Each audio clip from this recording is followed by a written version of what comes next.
Welcome, in front of me is an HTC Desire 21 Pro, and today I'll show you how to capture a screenshot on this device.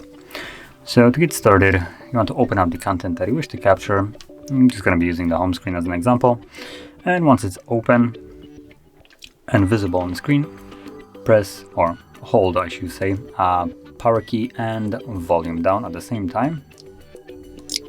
You will get the sound and, oh, there we go, pop up.